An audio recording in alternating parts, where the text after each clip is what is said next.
ዋው ቅመሟ 200 ሺህ ገባች። ሰላም ሰላም ውድ ቻናል ቤተሰቦች እንዴት ናችሁልኝ? ሰላማችሁ ይብዛልኝ ውዶችዬ፣ ውድ የጨረቃ ፋሚሊዎች እናንተም እንኳን ደስ ያላችሁ። ሀይሚዬም እንኳን ደስ ያለሽ።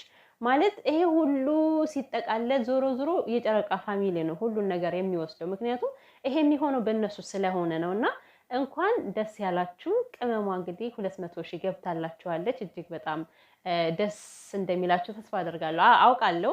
ያው ሀይሚና ብሩክ ያሉበትን ነገር ሳረሳ ቀርቻ አይደለም፣ ግን ደግሞ ያው በሚያስጨንቅ ቀን መካከልም እንደዚህ አይነት ደስታ ይመጣልና በጣም ደስ ብሎኛል። ሀይሚዬ ታውቃላችሁ፣ ከዚህ በፊት በጣም አስቸግሮ ነበር ቻናሏ አልንቀሳቀስ ብሎ የሆነ ጊዜማ በቃ ቁጥሯ ትነቃነቅ አልቻለችም። እና አሁን ደግሞ ሳናስበው እንግዲህ በግርግር መካከል 200 ሺህ ድፍ እናደርጋለች። ከዚህ በላይ ይገባችኋል። እንግዲህ ያው ጠላት ቢያጎበጉብም ማንም እግዚአብሔር የፈቀደው ነው የሚሆነው አይደለ? ሰው በራሱ መንገድ ሰውን ለመለያየት ይፈልጋል፣ ይጥራሉ፣ ብዙ ነገር ግን አይሳካም። እና አንቺና ብሩኬ ወደፊት ገና በጣም ብዙ ነገር ትሄዳላችሁ፣ ብዙ ነገር ሰርታችሁ እንደምታሳዩን ተስፋ እናደርጋለን።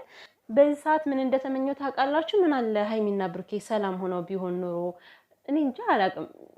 ሰላም እንደሚሆን እኮ ተስፋ አደርጋለሁ። ግን በዚህ ቀን ላይ ሁለታቸውም ሰላም መሆን ነበረባቸውና እና ቅመምዬ ከዚህ በላይ ሰርተሽ እንደምታሳይን አምናለሁ።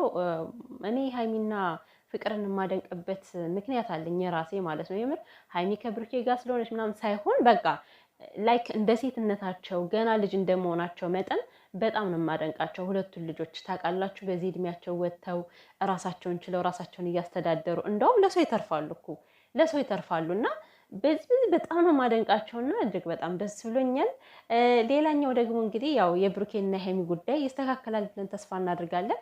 ሴቶቹም ደግሞ ያው እኔ ቲክቶክ ስገባ ዛሬ ውዶቼ እንዳለ ተዘርተው እንዴ ከብሩኬ ላይ ምን ሆነዋል ግን እንዴ? እች ትሻልሃለች ይባባሉላችኋልና እንዴ ምን ሆናችኋል ግን እናንተ? እና ሀይሚ እኮ ተጋጩ እንጂ እኮ ተለያይተው ቀሩ አልተባላችሁም አይደል እንዴ?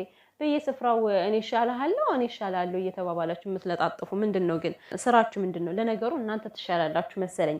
አውጥቶ ቤተሰብን የሚሳደብ እናትን ከሚዘቀዝቅ እንደው እንደዚህ ይሻላል። አዎ አይሳካላቸውም፣ ራሳቸው ለፍተው ይቀራሉ ማለት ነው። ግን በጣም የሚያስከፋውና የሚያስጠላው ነገር ቤተሰቦቻቸውን የምትዘቀዝቁ ሰዎች ናቸውና እናንተን ብትሆኑ ወደኋላ እንደምትቀሩ እንዳትዘነጉት። ምክንያቱም ነገ ሀይሚና ብሩኬ እጅ ለእጅ ተያይዘው ይመጣሉ። እንደውም ዛሬ ቢመጡስ የደስ በቃ ቅፍ ብለው ቢመጡስ? ወይኔ አምላኬ የኔ ማውራት ጠፋብኝ ውዶችዬ ማለት ነው። ግን ብቻ ደስ ብሎኛል። ማርያምን በጣም ነው ደስ ያለኝ 200 ሺህ ሞልታ ስላየዋትና ውዶቼ የእናንተም ደስ እንደሚላችሁ ተስፋ አደርጋለሁ።